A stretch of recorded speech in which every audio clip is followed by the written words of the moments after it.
So switching gears now off the ice. 2 weeks ago, we saw Matt Boldy sign 7 years, 49 million in Minnesota. Have you seen or heard anything about possible extensions with either Chytil, Keandre Miller, or possibly Alexis Lafreniere? I think that a lot of those types of conversations are going to come after the season. It wouldn't surprise me if somebody like Keandre Miller, they locked him down earlier, sooner rather than later, I guess I should say, just because of the three, he is far and away the most important to the Rangers as a whole, as well as the defense. I haven't heard of any sort of conversations happening this early.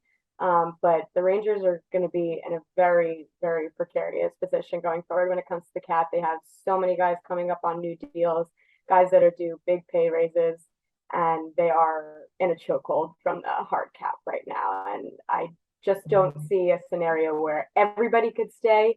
So it'll be really interesting to see how Chris Drury maneuvers this going forward. Well, speaking of precarious, talking about now Vitali Kravtsov and Sammy Blais, is their time in New York. Kravtsov found himself as a healthy scratch, Blais down in the AHL for a conditioning stint. Just straight up, do you see these two players on the team after the trade deadline?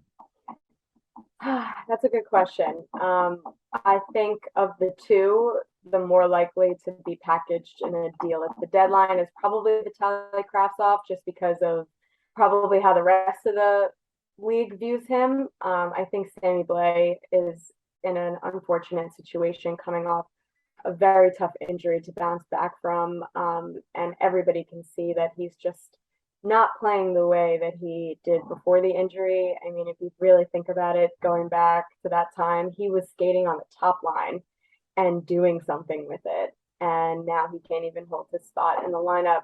So it's a really unfortunate thing to see. But I think that of the two, it would be Vitali who could be packaged in a trade. Um, Vitali is also his own separate situation as well.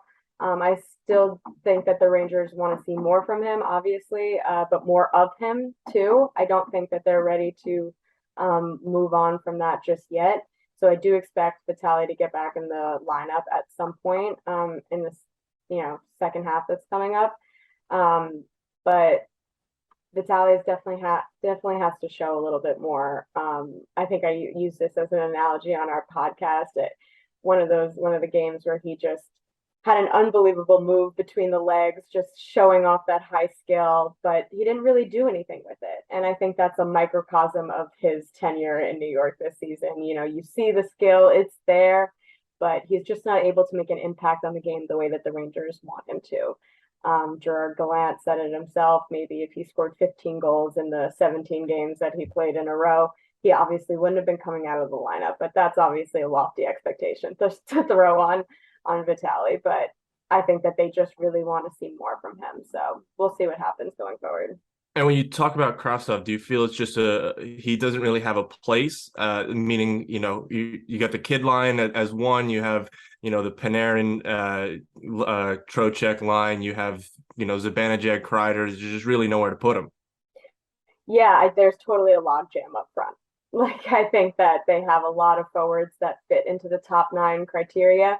And I've said it, Gallant has said it, everybody knows it. Vitali Kravtsov is not suited for the fourth line. He's not going to succeed in that role, but at the moment, that's really the only place that he could fit in order to get playing time. And it's really tough because there's not really much that he can do with 6 minutes of ice time a night, playing with players that skate a much different game than he does. But it's difficult because how do you justify playing him on the second line over a guy like Barclay Goodrow, who has been nothing but consistent for the Rangers and seems to make every single line a little bit more threatening that he plays on. So Gallant has a really tough situation on his hand. He's talked about how top heavy the lineup is, and even though he says he has an idea of his perfect lines, I think he's still plugging and chugging, trying to find the right combinations right now.